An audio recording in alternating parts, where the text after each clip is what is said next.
wipe real quick. All right, all right, all right.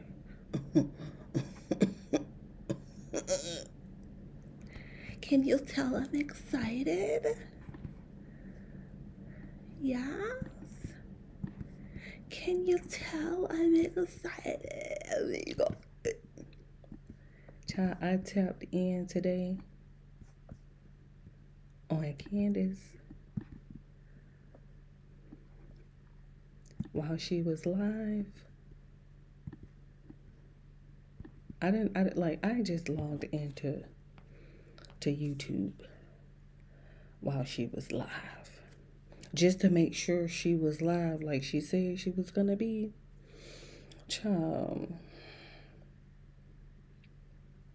what does this say right here? Can you?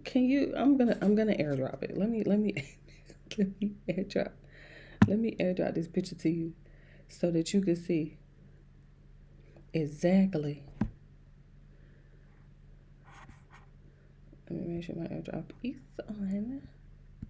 It is. Airdrop that to me, please. Yes, that. Okay. Hold on. Let me pull it up. I got it.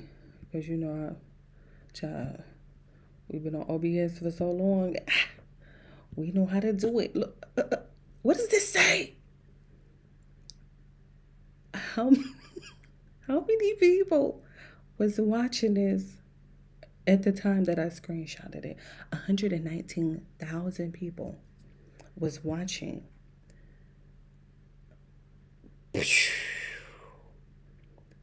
I was like, what?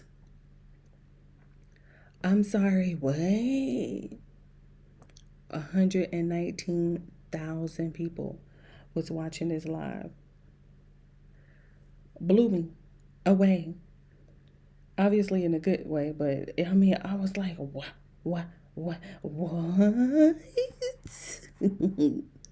Let's get into it. Let's just get into it. Hold on. And let me close it.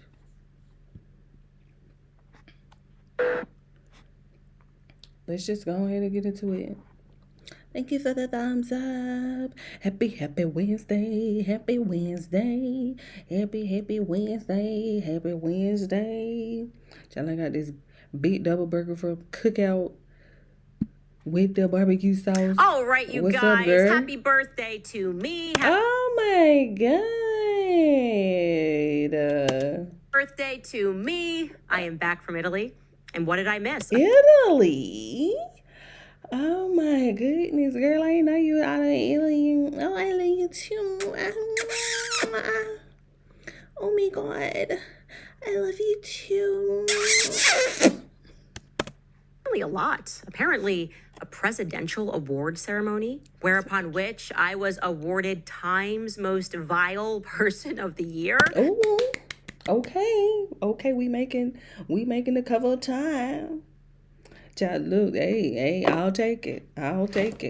Start a trend. Who's up next? Who gonna get it next year? Really? Right. Wow. Okay, Trump. To what do I owe the honor? Right. More importantly, to whom? We will explore that. I gotta say, what I enjoyed most, without question, was the absolute whiplash from Trump's Truth Social post about me, followed almost immediately by their administration crying about the left's rhetoric, right? Post-shooting, if that's what we're calling it. I think it's more appropriately entitled an incident at the correspondence dinner. Like Melania, I have always said I love her. I love you truly, Melania, but this tweet about the left's rhetoric pertaining to Jimmy Kimmel, referring to him as hateful and violent, his rhetoric, nope, I gotta stop you right there, because this feels a little bit like people in glass houses. And speaking of which, Erica Kirk came out today, and she was channeling Janet Jackson in Rhythm Nation. I was feeling it at first. I was like, we're about to get a routine, a dance routine. What is all this black hair, what is black button up? Is it a button or a zipper? The Freedom hat, okay. Hair pulled back in the ponytail. You know, just let her go. And we didn't get that. Instead, we got something horribly scripted. And of course, she lied. Always. Duh. We just suspect that at this point. And on my birthday, shame on you, Erica. Shame on you. Welcome back to Candace. Sick of that music. Just a second. Is Candace's birthday today? It just did not pop up on my calendar. I swear to God, it did not pop up on my calendar.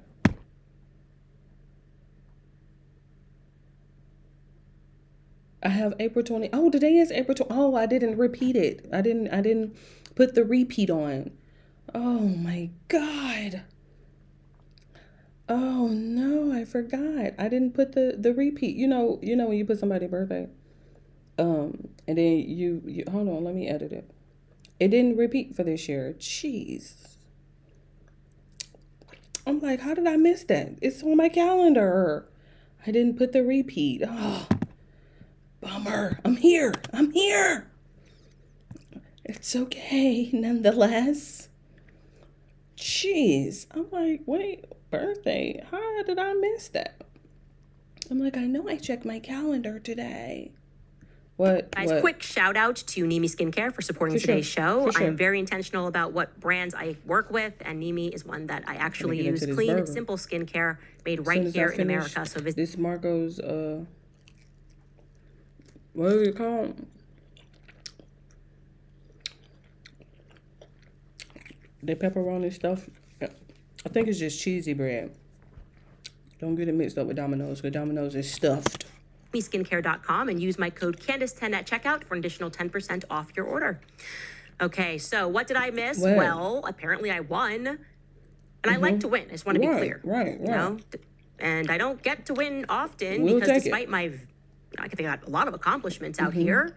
I'm podcasting independently. I had to rebuild my entire YouTube channel from scratch after being gloriously publicly fired and hanged for suggesting that genocide is always wrong. Despite all of that and taking this podcast #1 globally with a very small team, I just don't win anything. So you can imagine that when I found out that Donald Trump was publicly announcing me, naming me, Candace Owens, as Time's Person of the Year, there was this little glimmer of hope, right? I'm not gonna lie. Here is what he sent out on Truth Social. He wrote, Candace Owens' stock, which was never very high. What picture is this? What picture with the do-rag and these lashes? I don't know what's going on with them lips. Has fallen a long way. Her attack on the First Lady of France is despicable. I believe in this case, without verification, she is an extremely low IQ individual. Look, remember who said that? Remember, Barron said that. Remember, Barron just said that on his show last week about Trump, and he said that's his racist comment toward black people. He called us low IQ. Remember, that's what he said. That photo, ouch. Right. Yikes. What I'm not looking too hot, right? And also, like, what was going on that day between me and Trump, or even in the previous week? Like, actually, to what do I owe this dishonor? And hasn't he already said this? Is he kind of repeating himself here? He called me low IQ. He's already asserted that I was uglier than Brigitte, that actually, between the two of us, it's not even close. Does he feel like his point was not delivered effectively? The first 4 times that he made it, this is actually the 4th tweet about me in the span of 2 weeks from the leader of the free world. Ooh. What is going on? Before we get to who demanded that the tweet be sent, it wasn't Trump. We should address the points that are made within it, because what actually was he trying to accomplish with it? What it actually was the administration trying to accomplish with that tweet, okay? What was the first was a little bit of politicking, To be sure, by now you are plenty aware that Washington, D.C. runs on blackmail and secrets, right? Ooh. They send operators out to find your deepest, darkest, most humiliating secrets that you wouldn't want the public to know. And once they discover these secrets, you're kind of presented with really just two options. One, fall into line, deliver the talking points. If you're in Congress, vote how we want you to vote. If you're in media, say what we want you to say. And we'll make sure the public never finds out. Or, here's your other option, don't stand against us and we will reveal all. We will make your lives miserable. That's how it works. That's how it works in politics. And it's incredible to me what people will do, what shame they will put themselves through, and the statements they will make that we know are abundantly untrue, simply to avoid public embarrassment. And I guess in that regard, I got to give Trump a little credit here, because the photo he shared of me, to be clear with you guys, it is real. Oh, It is okay. not AI. People thought so. were suspicious. Is this a real photo? I'm not going to sit here and lie to you guys. And you happened? can imagine that was at least refreshing. After 4 days of his top advisor, Laura Loomer, sharing AI photos, illusory stories about drunken hit and runs, and fairy tales about secret trusts to hide money from the Macron, all in this like manic fit to try to land a hit on my rather boring life. You can imagine that there must have been some satisfaction when they stumbled upon something that is authentic, right? But you see, the only problem with people who are cartoonishly evil is that they also tend to be equally as dumb.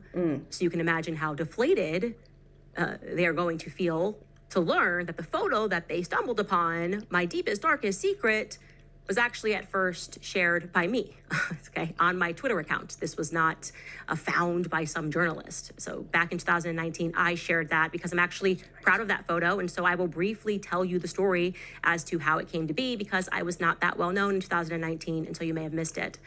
The story is from 2016, before I had any public profile whatsoever. I had moved into a brand new, newly built luxury apartment. And one night I received a knock on the door from the building maintenance claiming that there was a system-wide HVAC leak, okay? They needed to then pull the carpet back in a spare bedroom, and it was completely soaked through in the closet. They ran a fan, and they advised us not to go in that room for a couple of days while the fan was running, okay?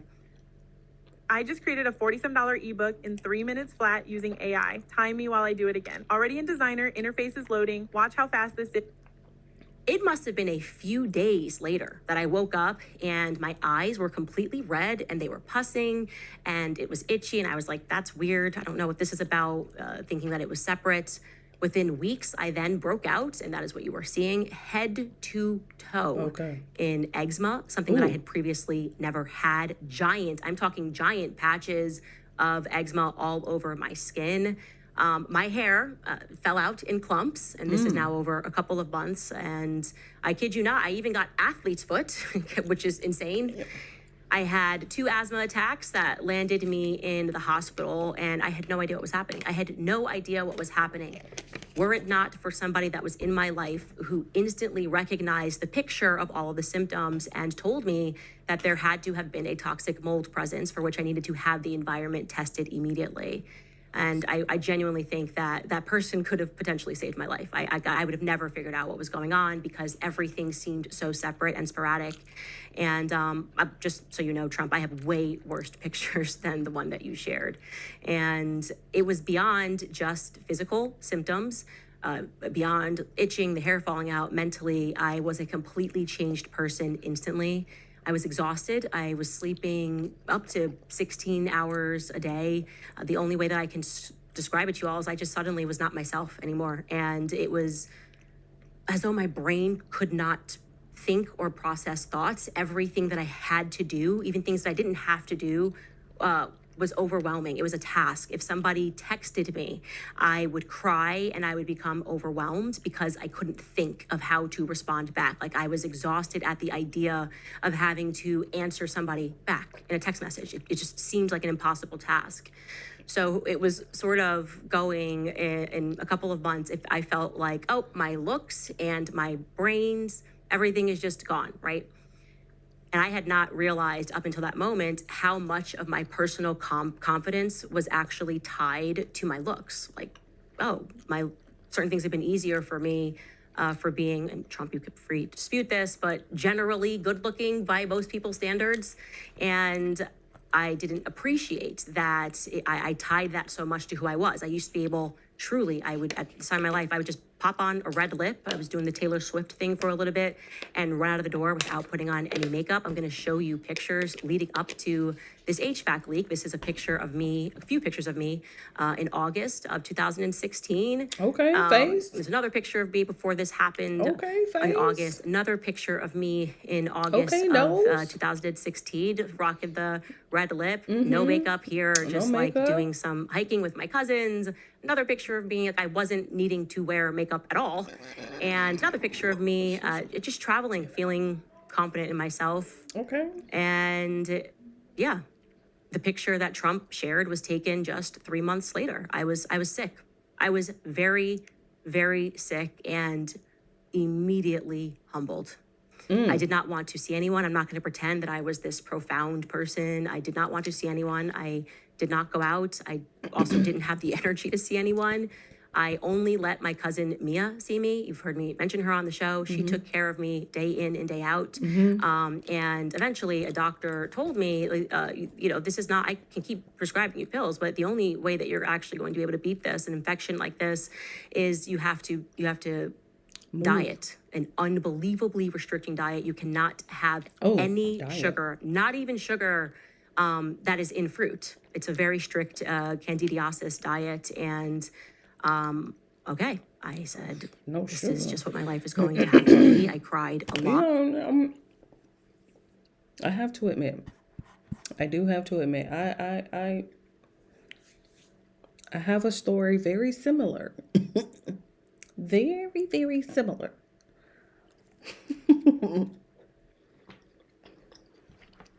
Very, very similar. About, confidence being tied to your looks, right? I went through this phase where I used to wear makeup. Not foundation or anything like that. I used to wear really heavy eye makeup. So I would put eyeliner at the bottom of my eyes. I would put mascara on my lashes, double, sometimes triple coat. I would put eyeshadow on my eyes, like, because they have the little white in the middle part, and then you got like Then you have the little eyebrow pencil where you pencil in the eyebrows, and then you take like the little concealer or whatever, and you kind of like brush it, and you know what I mean, kind of make your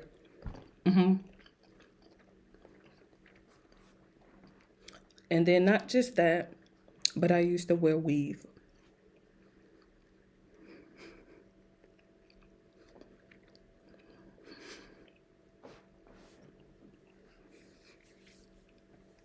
Lots and lots of weave. So I understand the whole humble thing. Oh my goodness, my looks humbled me. I had that moment. Now, the reason I don't wear makeup is a completely different story from the weave story. Those are two different scenarios, two different incidences. But that weave,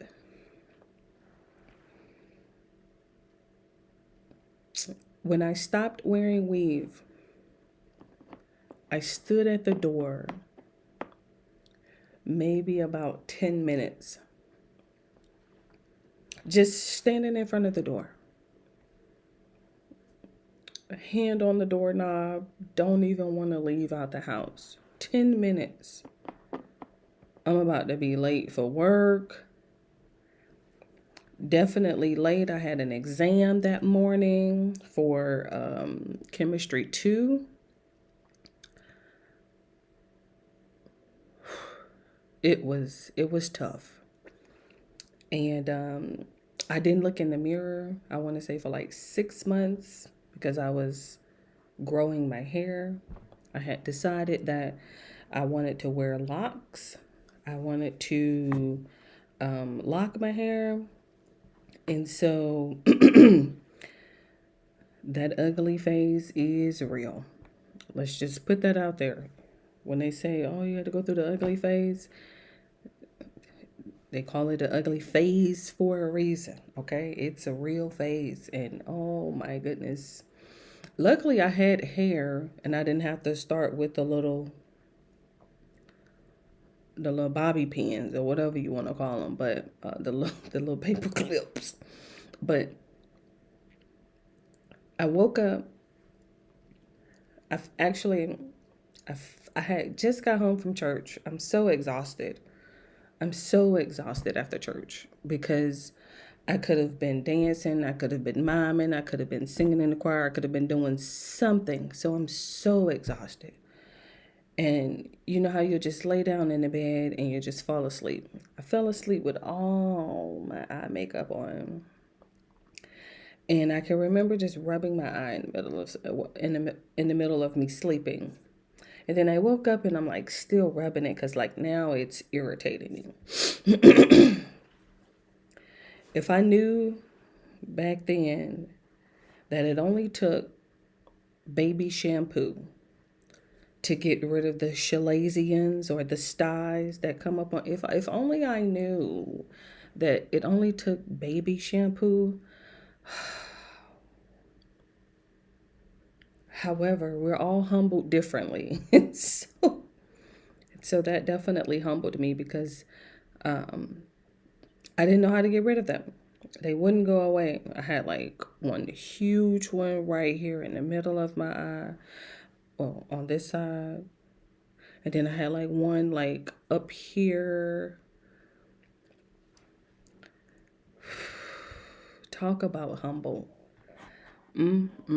And I had to get them surgically removed. I did have to get those chalazions surgically removed. And it's a very horrifying way but she got rid of them. So shout out to her. But she had to flip the eyelid over. Viewer discretion advised, please. Let me just put it out there. Viewer discretion advised. Chill. I'll give you a warning now. She has to flip the eyelids over. And then she has to take a little small scalpel. She had to slice the chalazion open. Squeeze out all the oil. It's just oil. Build up oil. Squeeze it all out. And then she has to take this little, and she has to burn it. Burn that spot. Yes. What can I do for you, my lady?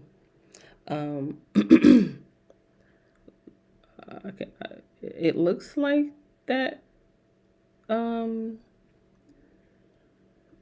profile picture is a female, Lucci Diaz. I don't want to assume, because I did say, whoa.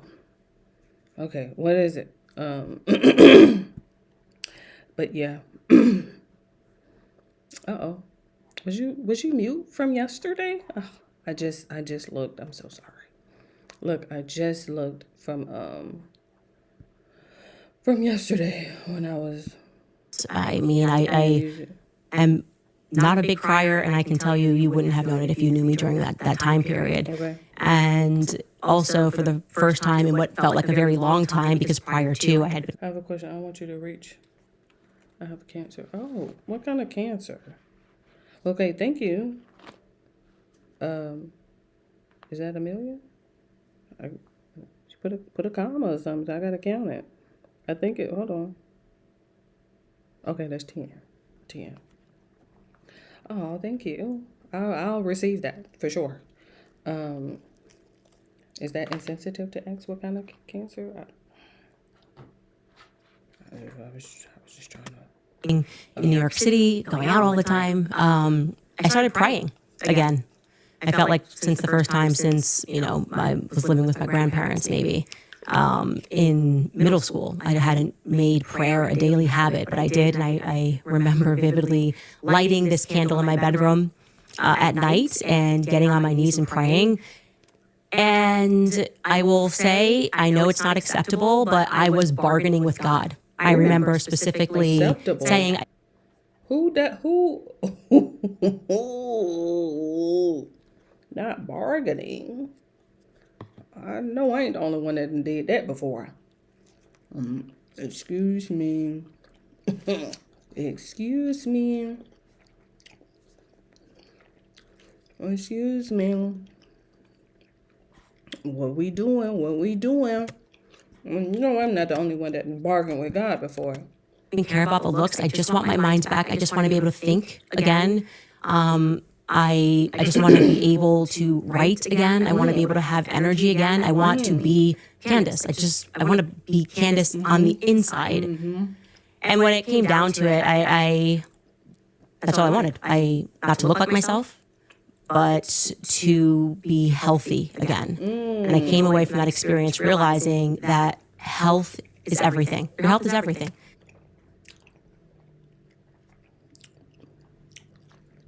Did we not have a health quote yesterday?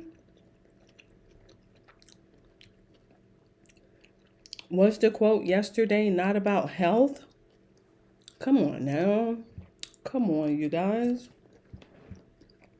And she brings up a really good point, because a lot of women who are burdened by their weave, who are like stuck in it and can't escape it. Man, oh man, I've been there before. And when I tell you, I am just so glad. I'm just so glad that I got away from weave. Oh, like it's the worst. That I can admit. It's definitely the worst. Okay. Because you're talking about somebody who used to change their weave once a week. For what? For what? Obsessed. Whew. I could ramble on for hours about that doggone weed. Your looks mean nothing in the scheme of things. I was happy to accept that was how I was going to look for the rest of my life. Anyway, the story ends well, actually. I moved out of that apartment, did that strict diet, did eventually have to chop my hair, but I did it in a cute little bob. Here's a picture here. With a lot of time, I would say probably maybe like 6 months, my skin fully cleared up, which was not something that I was expecting. And what followed that was I think it was August, almost a year exactly. And in August of 2019, I started for the first time my political YouTube channel, having no idea how successful it would be. And when it became successful, I really enjoyed the hindsight of that story. And of course, this is me inserting this, but I felt like God was giving me a little bit of a test before I had life in the limelight. Like I always think, what if I had instead prayed and said, oh, please, God, give me my good looks back. Take my mind, but give me my good looks back. Anyway, I for whatever it's worth, I entered the space of politics with a very real understanding of how fickle it all is. I felt completely that I was at God's mercy. I wanted to sort of keep my circle really small. As you guys know, my cousin Mia still works with me. She is the person who actually helped me upload my first video onto YouTube. She filmed me. If you can find that video on this channel. And as you know, she's still rolling with me today. She was the one I took with me to see Erica because of vibes. And so I feel like I went into politics just with the right attitude and not impressed by a lot of the things that other people were impressed by. You know, I knew the importance of family. And again, how quickly everything could be stripped away from you. All I wanted was my health, and I was just so grateful to be able to think again. So to Trump, there you go. To you directly, I guess it's important for you to know that you have no power over me and my life. I chose to share that picture. That's why you have it. That's why you could have somebody put that on an AI cover. I made a decision to share that with the public because it was the lowest moment of my life. And I do not want people digging through to find that and to try to embarrass me. I'm not embarrassed of it. I'm proud of what made me into today. People get sick. Okay. In fact, there are people who email us daily about their chronic illnesses and tell me how much this podcast helps them get through the day. People who are going through surgery, people who are going through cancer and similar. She just said she was going through cancer. Now, I don't know about that. I only got one day to live. You know, people do be on here trolling. And I'm like, I didn't want to repeat it because I don't want to put that into the atmosphere. And I'm like, well, if you put it into the atmosphere, I'm just assuming that that's... Are wearing bandanas and have no hair, who enjoy listening to this podcast. It gives them a laugh, and that's okay. Like, who cares what you look like? Okay, you have low moments, you get through them. And I will say that never, when I went through that, and to people who are sick and going through things, never could I have imagined that my lowest moment would one day become President Trump's lowest moment. Bingo. If you're in your 30s, this one's for you. Salon gels are so damaging, and regular nail polish chips after just a couple. I do feel like to Trump, he's just repeatedly humiliating himself over and over again, and he can continue to do that in front of the world. I will say real power never has to name itself. I am MAGA. I built MAGA. I am loved 100% by the people. Just look at these polls. It's like, come on, old boy. Who are you fooling? You know, you weren't even worth replying to until I could make time for it. You weren't even worth interrupting my holiday in Italy to address. Okay. And let's now address the words on the cover of the magazine, which to a lot of people sounded oddly racist, honestly. This particular portion, accusing me of using rich white men.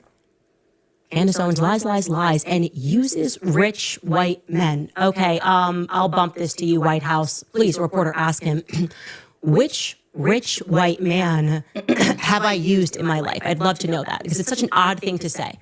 All of my exes were poorer than me, with the exception of one. When my husband and I got married, thanks to strict immigration laws, we were entirely supported by my income because he was not allowed to work.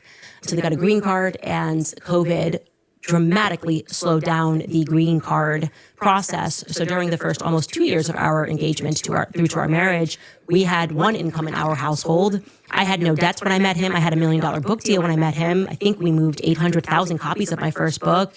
So I had a lot going on for me. I think at least we could say it's more than Trump can say regarding his I got one of those 800,000 copies. So my question to Trump would be, would you describe Melania as using rich white men? What about Laura Trump? Does that only apply, that expression apply, if the person getting married to a white person is black? Is it like literally because I'm black and I'm marrying someone, even if I have my own money? I think that's kind of what you were getting at. You meant to imply that George's family has generational wealth, as in his parents are richer than my parents. Yes, you are correct. Served. Oh my gosh, I got served. Is that supposed to be publicly humiliating to me? Yes, my mother did not even graduate high school. My father was a plumber for most of his life. We have no wealth that I could speak of. I will not be inheriting anything from my family. Well done. Congratulations. There are many people out there that can relate. Definitely. Who cares? This is the game of politics. You think that like this is what's going to bring me to my knees? That I don't come from a wealthy family. And I want people to know that the real driver of the entire random attack on me from the president, and the reason why it was tinged a little there with some race, was actually his top advisor, Laura Loomer. I am told specifically that she was ranting to people because this is when she was deep in the throes of her psychosis about how she wasn't invited to the White House Correspondents' Dinner. Oh, no.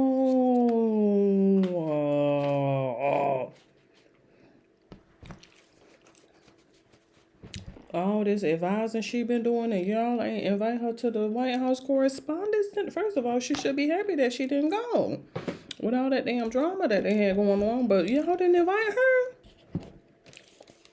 Child, she over there with Megan on the bench. Technically, Megan can't even start hers till she finish. Is it Moulin Rouge? Is that where she at? I don't know what the hell going on with Megan. But carry on. Already upset about, and because she was out there throwing everything, which we'll get to later, making up rumors about me and my family, she demanded a tweet of support from Trump. In fact, that is what does explain the hint of racism behind the tweet. She is truly manic, and leading up to Trump's tweet, she had been particularly focusing on my race, and I will just let you hear the things that she was saying before Trump dropped the uses rich white men section. Take a listen. I just remember her always talking about how she wanted to be like a suburban wife. Like she wanted to drive like a black Escalade. She used to talk about how Club Monaco was her favorite store, and she always just wanted to have like a white husband and be like, married to like a established white man.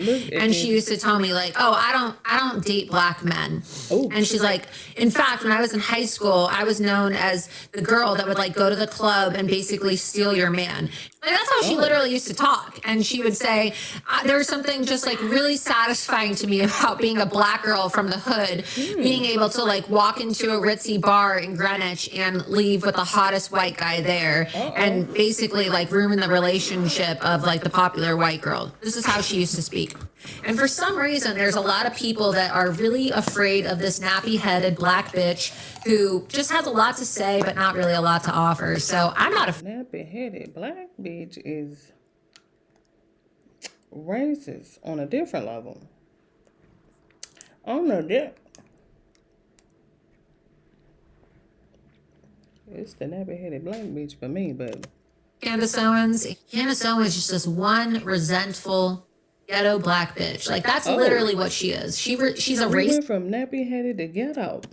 Too. Like you could listen to this, and I'm not a racist person, right? Like I don't hate black You just called her nappy-headed. people, but I say she's a ghetto black bitch because you have to listen to the way that she has so much resentment for white girls, like white girls with blonde hair and blue eyes. And I'm originally a blonde too. I have blonde hair and blue eyes, right? Maybe that's why Candace has so much resentment towards me.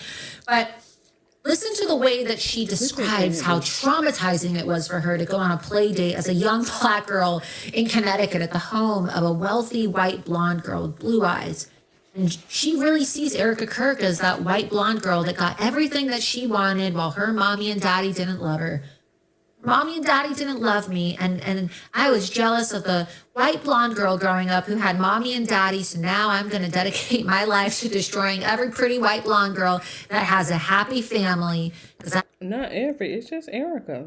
And technically, we're not destroying anything with Erica. She's doing it her damn self. We just talking about it.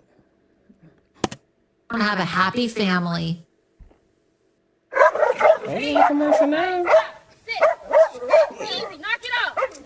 Holding. Commercial now. Let her finish. Look at Candace. Yeah, a lot to unpack there. Not really worth unpacking. It's just too insane. I do genuinely believe that she is on the brink of needing to be committed again. But the point in all of these lies, I met someone, who goes to the club who's going to the club in high school? I've never in my life actually been out in Greenwich, Connecticut. Nobody had that kind of money, obviously, as you just mentioned, following that. But this entire thing, you have to recognize what to pull away from this is that she was going on an unhinged racist rant, and then she was able to make a demand that the president of the United States issue a Truth Social supporting her mania. And it was a demand, I want to be clear, that I am told specifically that Susie Wiles was staunchly opposed to. Credit to Susie Wiles. That she came up against that and said this is a very bad idea. And yet Trump's team overall conceded. The question is why? That's a very important question. Why did Donald Trump concede to a lunatic? There has been, of course, a very long-standing rumor that it's because she has blackmail on him. A rumor Let's go. that I'm reticent to believe, right, because it's Laura Loomer. But it Makes has sense. something to do with her having relations, that she went on to Air Force One years ago, as we all knew, and then began telling people that she had relations with Donald Trump. Again, it's Laura Loomer. So don't just take it with a grain of salt, take it with a grain of crack cocaine, okay? But the point is, we are now able to demonstrate that she's able to force the administration's hand, okay? So she definitely has something now. She got something. Do I believe what she is going to allege, whatever they're afraid of? Hold on, let me stretch my legs.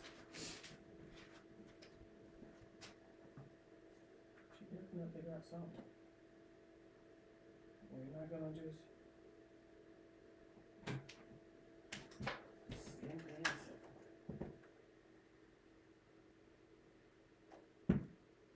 Alright.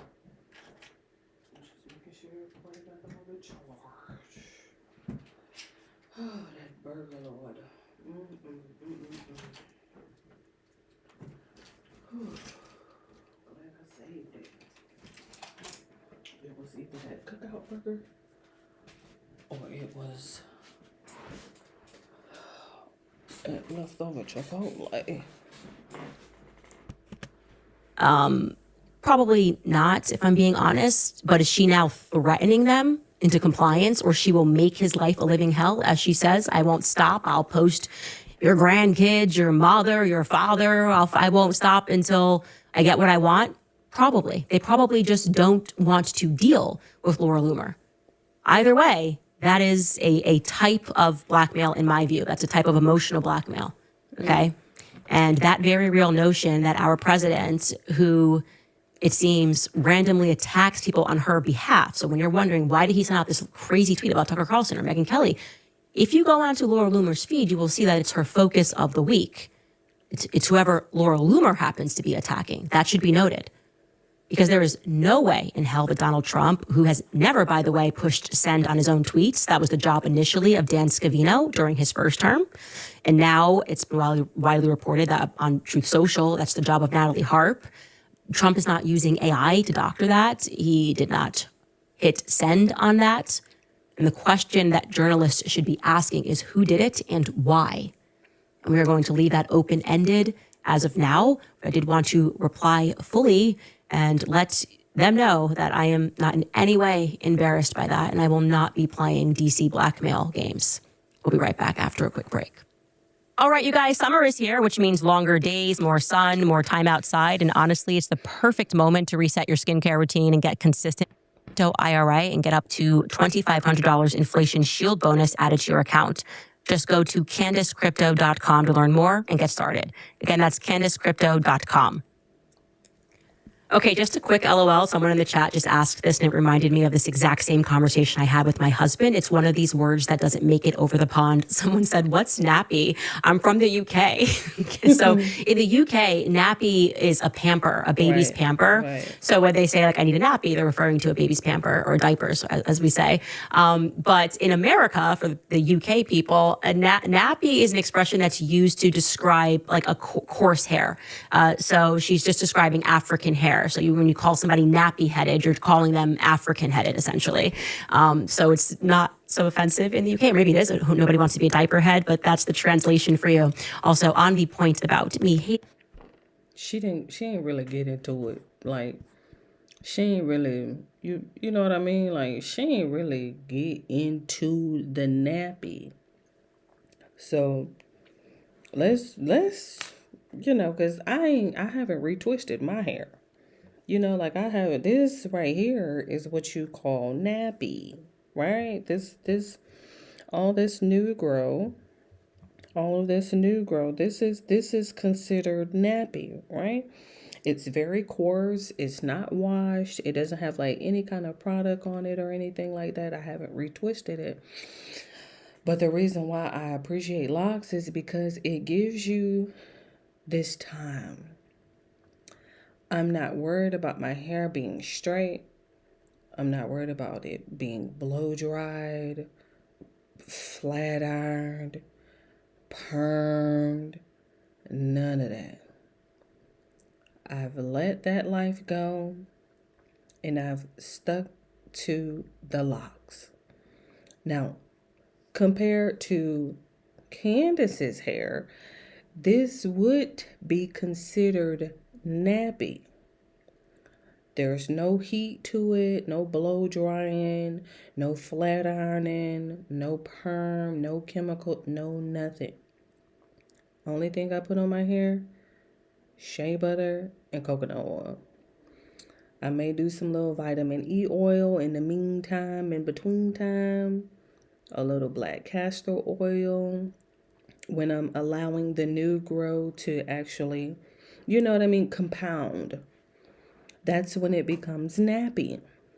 And that's why it's called nappy, because I don't subject myself to any other alternative method, especially that weave. Especially that weave. But of course, remember, you have to know your hair type and you have to be able to understand how to maintain your hair type in order to combat that nappiness. Cause we watch a lot of Peppa Pig, so we've heard the word nappy a lot, especially when they changed characters and stuff, and they had a little Evie over there on Jay, you gotta be over there on YouTube Kids, honey.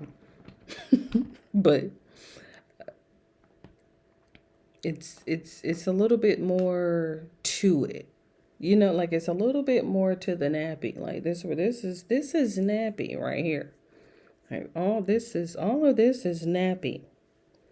But of course, when you have locks, that's the point. You have to let it get nappy. Let it get nappy. Let it get nappy.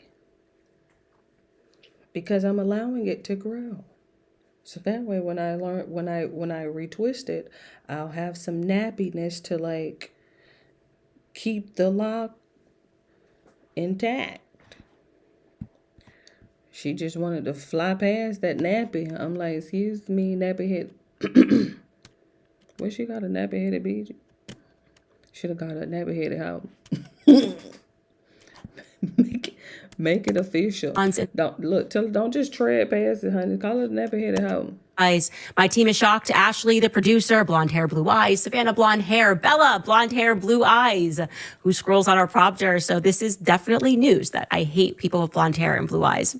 Anyway, speaking of Erica, obviously, because she name-checked me today, let's just back this up. Everything went down while I was in Italy, right? I came back. Suddenly there were all these reporters who were in ball gowns at the White House Correspondents' Dinner, sharing clips down at the ground, taking selfie videos, sharing their survivor stories. They're now apparently thug life. I think Brian Stelter is about to get that tattooed across his abdomen. He's survived. He's a survivor. Where did they survive? Vietnam, the streets of Compton. Actually, it turns out that it's more like the streets of incompetence. Because what actually happened? Well, a man stormed a security check at the White House Correspondents' Dinner, and then Secret Service agents, and only Secret Service agents, began firing their weapons. That is the latest. And as soon as I saw the video, I was like, I think nobody can fire a gun that quick. I think it's actually friendly fire. Here's the latest headline in the Washington Post. It reads, video shows moment, Secret Service officers fired at Correspondents' Dinner suspect. And then it says surveillance footage reviewed by the Post provides the clearest picture yet of the seconds after the alleged gunman bolted through a checkpoint inside the hotel. In addition to this, Evan Hill, who is an investigative reporter for the Washington Post, wrote on his X that a Secret Service officer fired 4 times at Cole Allen and in the direction of other security personnel as he charged a security checkpoint. A post-review of surveillance footage has found that there was no indication on the footage that Allen fired his weapon.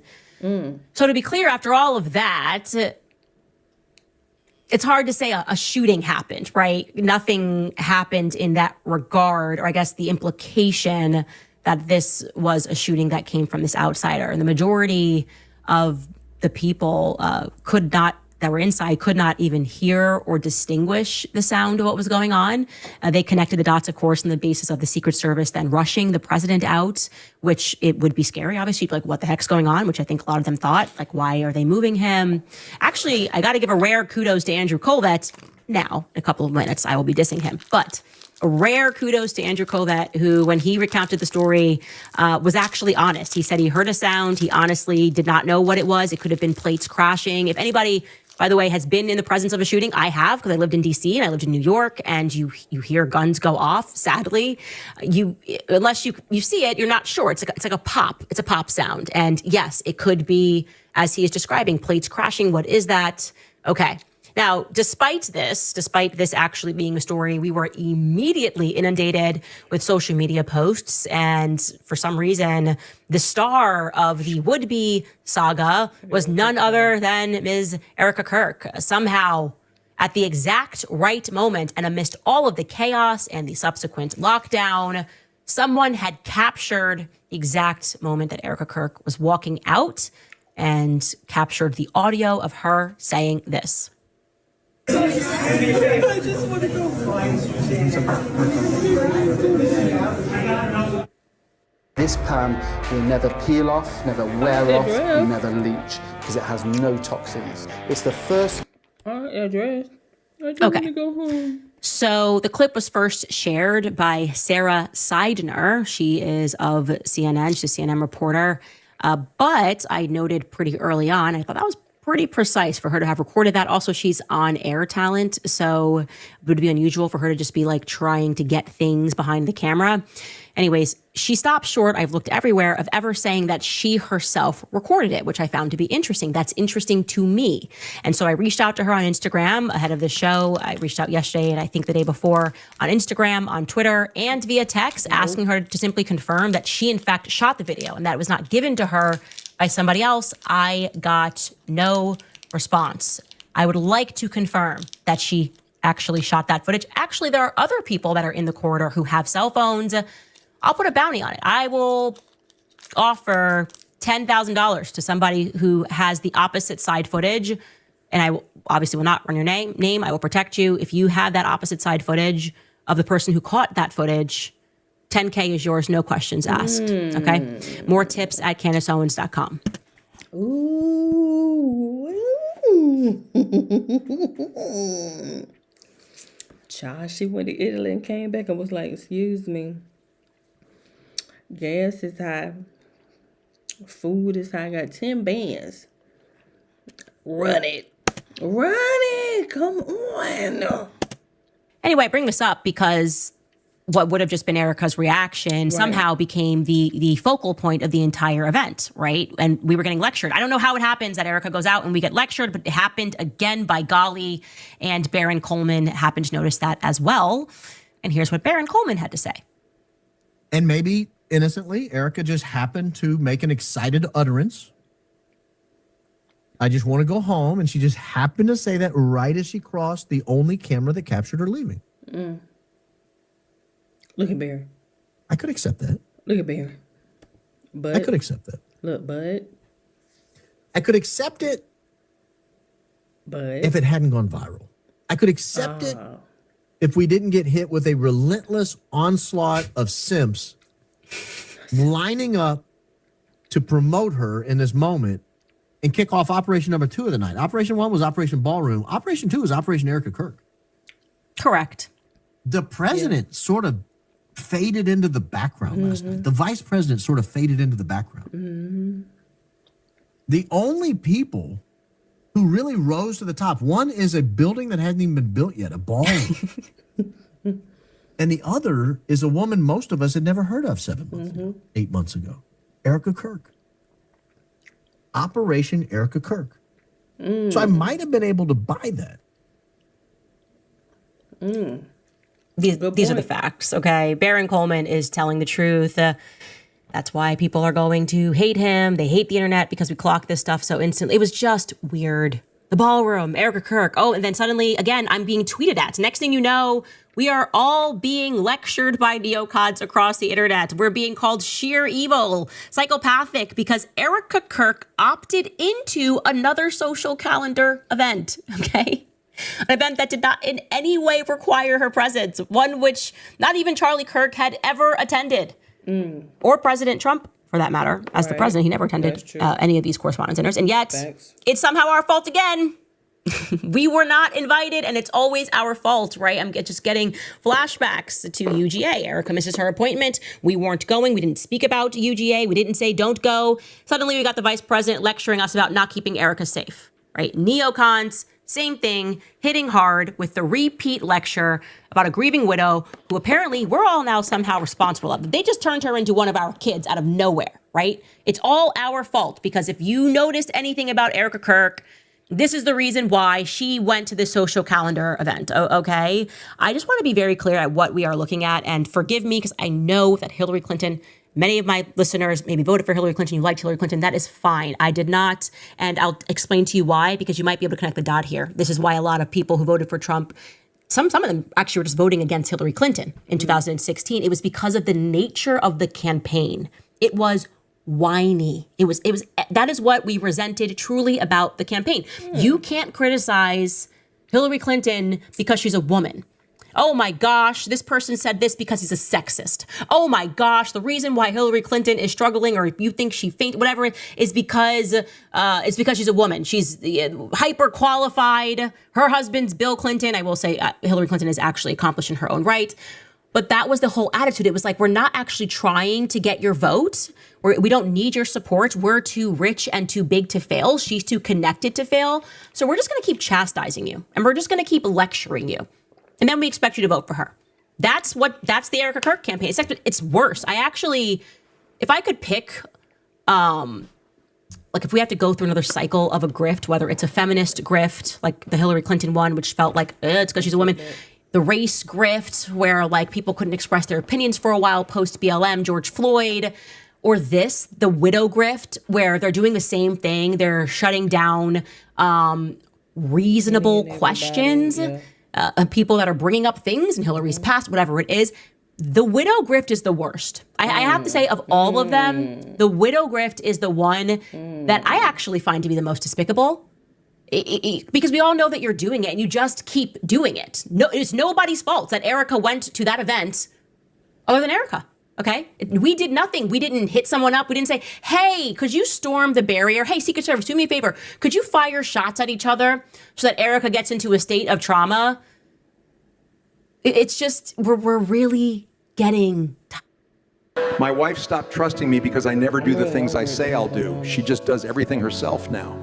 I finally found out why. The kitchen light has been out for 3 weeks. Tired of this. To deal with her because we're still trying to get to the bottom of what happened with Charlie Kirk, but I guess she just wanted people to know that she got invited and that she was there.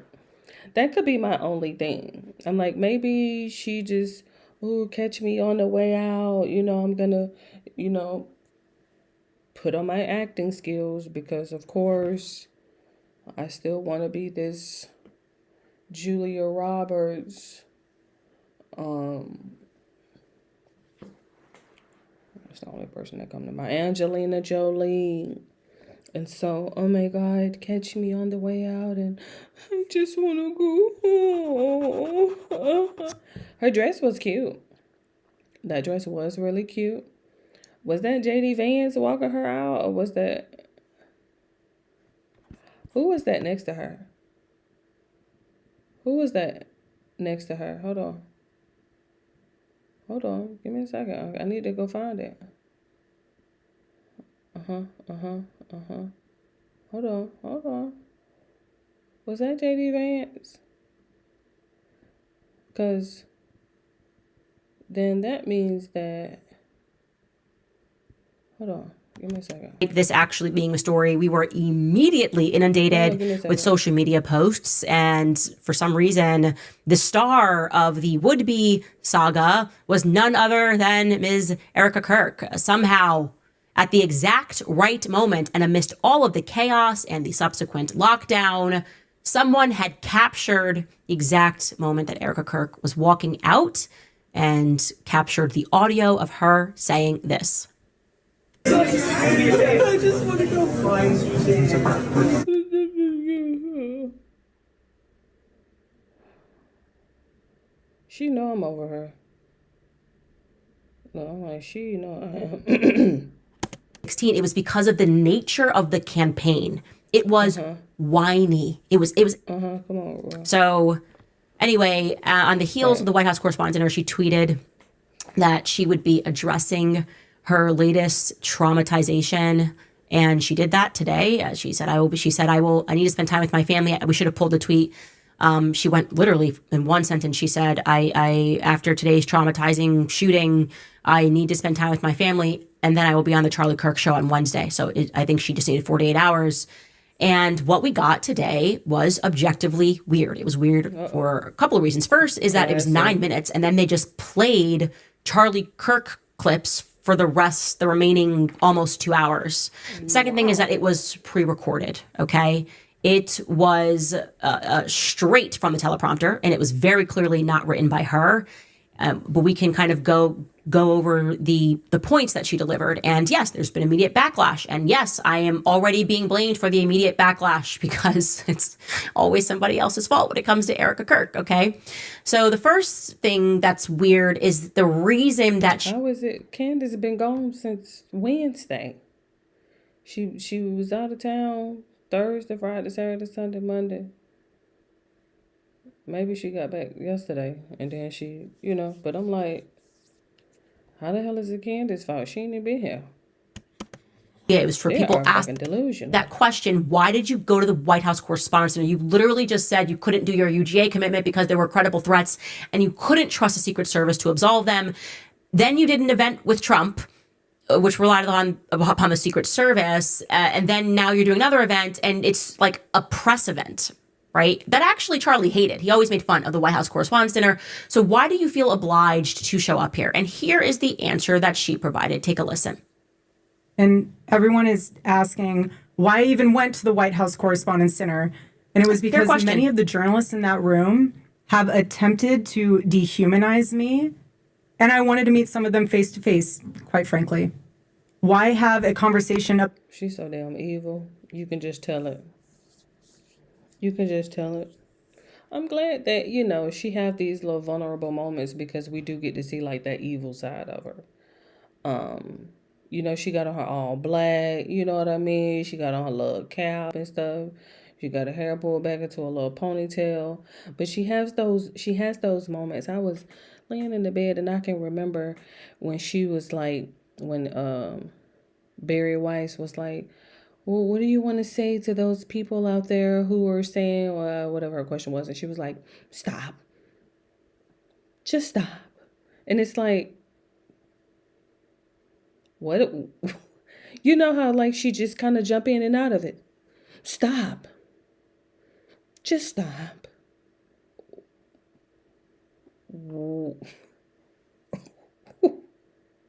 What? So you see why people like meme her for those looks that she make with her eyes. Look, she literally just did the same shit. Quite frankly, I wanted to meet someone in their face. And then she had to catch herself. Sure that she provided. Take a listen. Look, watch her. And watch her. Everyone is asking why I even went to the White House Correspondents' Dinner. And it was because many of the journalists in that room have attempted to dehumanize me. And I wanted to meet some of them face to face, quite frankly. Quite frankly. I have a conversation about me when you can have a conversation with me. So, for example, a journalist from the Daily Mail came up to me. She introduced herself, and she was very gracious. She was saying, You look so beautiful. I'm so sorry for your loss. She actually did look real good in that dress. Now I'll give it to her. The booty, I saw you in that dress. It was cute. Crazy ass. To which I replied, it is so nice to put a name to the face. Oh, especially with all of the slander, the lies, accusations that are out there surrounding my husband's murder and myself. And I said to her, you know what's so interesting? This is my first time at the White House Correspondents' Center. And I find it so fascinating, the dynamic that is going on right now, because everyone is all dressed up and you guys are co-mingling in and out of each other's cocktail parties. And so for one night, you are able to put aside all of your differences for the sake of freedom of speech.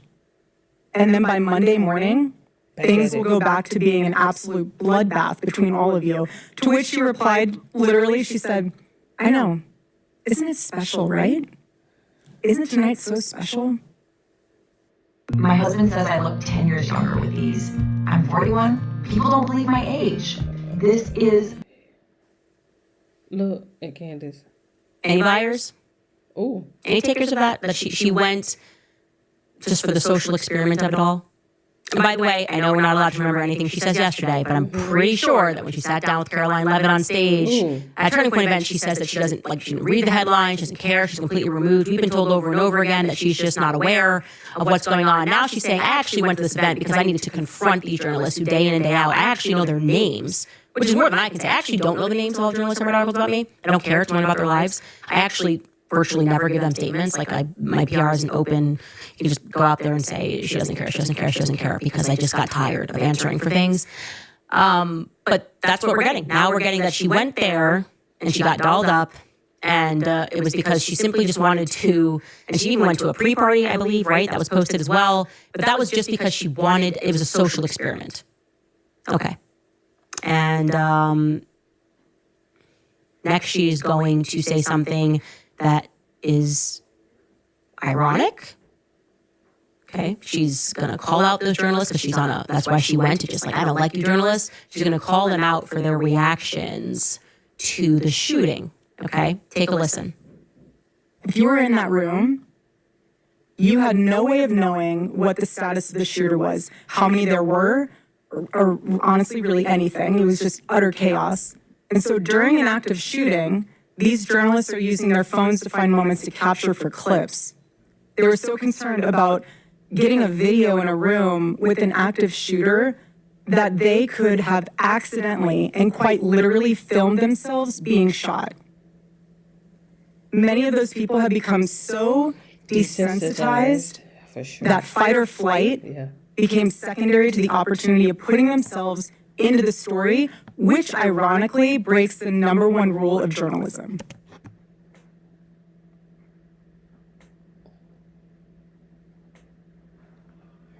I don't know, cause the clip that I saw, man, I'm talking about, I seen the guy, he was sitting there, he ain't even moved. He like, the way my knees set up, I'm not finna get down, I ain't finna do that.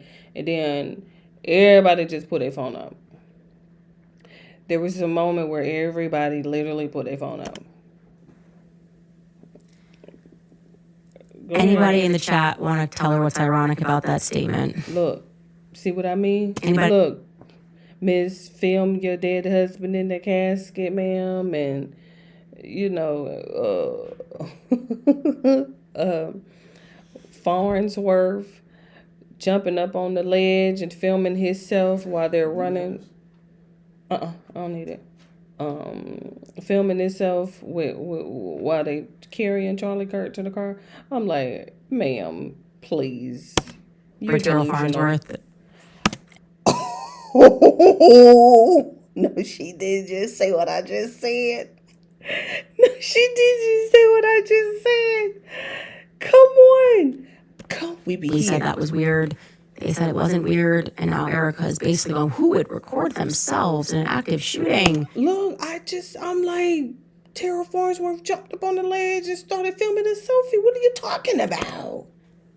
This is Tara Farnsworth, doesn't know how many shooters there are, doesn't know what's going on. Right. Seconds. This is not even a minute after Charlie hits the ground. And who was that just ducked away on his phone. Everybody is running. Who was that she said had ducked away and it was on the phone and just was walking away? I think I had watched this video. Is it Trigger Warning? He had put together like a little documentary or something like that, and he had called him out too. Everybody's running, everybody's scrambling, and you just turned away and was on your phone. I forgot who they He's said behind him, and he recorded himself. Take a listen. Sarah Farnsworth. So look, see what I mean? In the middle. They just shot Charlie. They just shot Charlie. Look, in the midst. What are you talking about? And then look what he said. He's dead.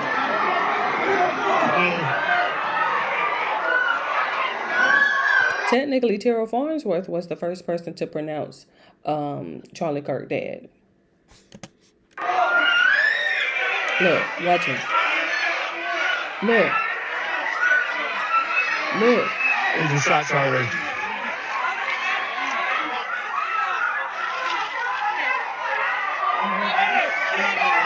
Look at him with those glasses. Is that the recording glasses?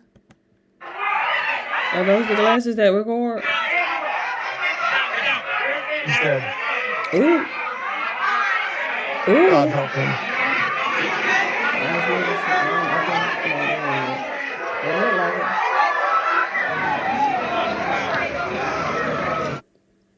it. So this foundation stick right here is by far my favorite. It's white, but when it goes on and then you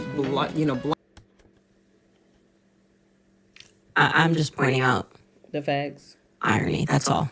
I know I'm going to get crushed for that. How dare you remember? I go kind of spending a lot of time on this case, and it's part of the bizarre reactions that the public doesn't feel good about. So I just think it's weird to call out journalists for the exact same actions that your team took. That still works for you. Taking down cameras. All that's a bit weird.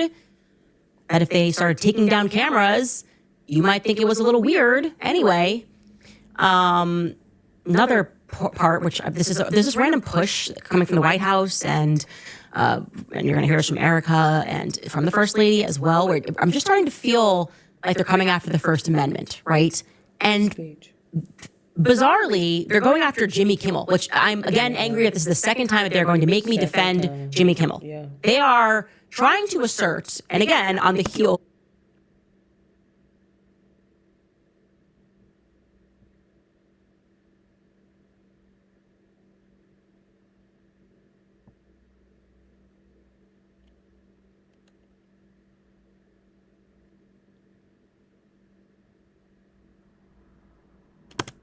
Sharing that about me on the heels of his advisors sharing this information about me, all right, going after my family, that it's actually Jimmy Kimmel's joke that is to blame for the White House Correspondents' incident, okay? And Erica Kirk is going to underscore that as well. Take a listen.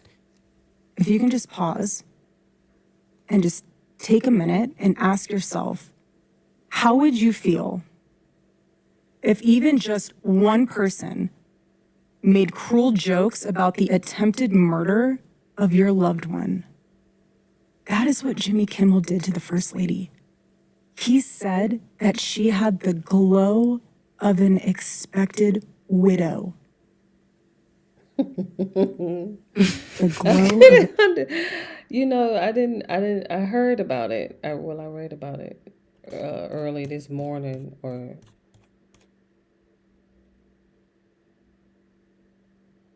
trying to see if I can hear Cole. Hold on. But I read about it. But they didn't tell me like what the expected widow. Like, so look, there were them damn eyes. 48 hours before that nightmare almost became a reality. It was a joke. I can't do the Hillary Clinton campaign. I can't do it. I can't do. That's how it felt. Trump would make a joke about something, and then they'd all get out and pretend it was super serious. And it's ironic because, like, Jimmy Kimmel was a part of that syndicate of people that did this, and I said no, and I couldn't stand Jimmy Kimmel, and I still really don't like Jimmy Kimmel, but they're flipping it now on its head, and they're Jimmy Kimmeling it. Okay, they're doing the thing where they pretend that a joke is existential. A clear and obvious joke is as existential, and now the source of shootings. This happened because Jimmy Kimmel made a joke. She may have liked the joke. I don't love everything that's said about me. Oh well. Right. But the big news, of course, is that as she got toward the end of this pre-written monologue, not written by her, is that she name-dropped Drewski and she name-dropped me. And that was supposed to be, I think, as they planned it, and this is why she's got to stop working with Blake Neff.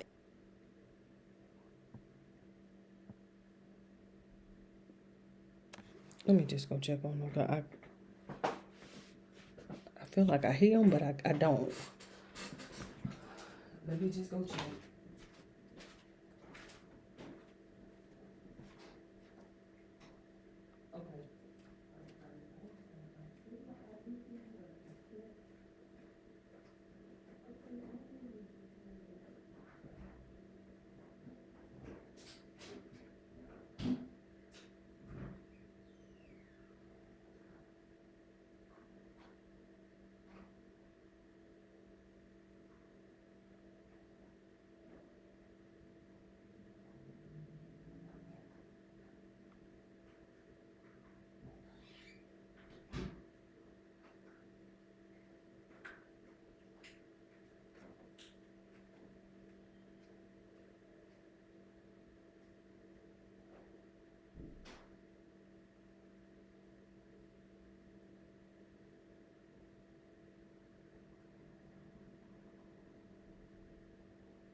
We have to say goodbye to everybody. Do see me and cover that up. Don't come over here with all that showing. Load it up.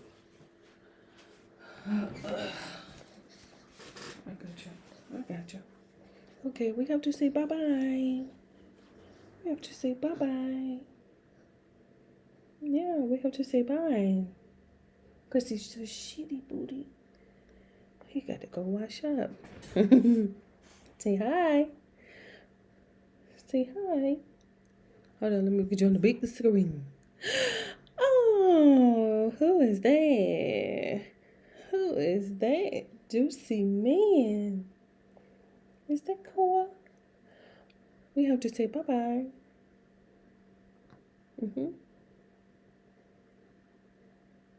You want to say bye-bye?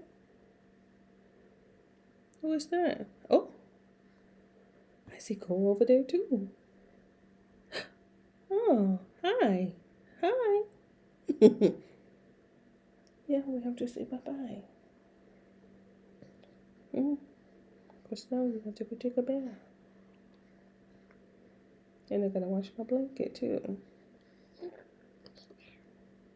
Hello? Hello? Hello? Hello? I can't hear you.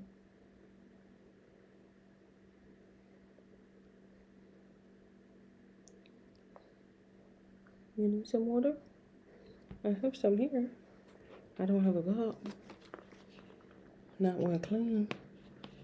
That one got cream in it. Okay, see? That's why I was saying I was going to get out of here. Because you have my undivided attention now that you're up. And you got to take a shower. Bath or something. Look at you. See, we could put Candace on the TV and finish watching her. That's who I was watching right there. I know you like her. Giving Blakey Neff wrote it. I know he's her writer for things. This was supposed to be a moment of bravery or something, and it's going to backfire. Take a listen. Every morning I wake up to a new headline lying about me. I have comedians dressing up in whiteface. I have people saying I'm not fit to be CEO, and I have Candace Owens claiming I murdered my husband. And the list goes on and on and on. Well, I don't think that Candace has officially. Man, it's just not, the performance of all of this is not good. And before we get to her claim, in which people immediately checked her on, and it was not trending in a good way, it's not trending for her in a good way, the reaction to this, whatever this was supposed to be, just an obvious lie. That's she what I'm wakes up to saying. headlines and Candace Owens saying that she killed her husband. Now, you Never said how they're that. trying to clean it up. It's similar. Oh, let me get out of here. I'm going to put Candace on the TV. Don't worry about it. I'm going to finish her. In the meantime, in between time, love you. Bye-bye.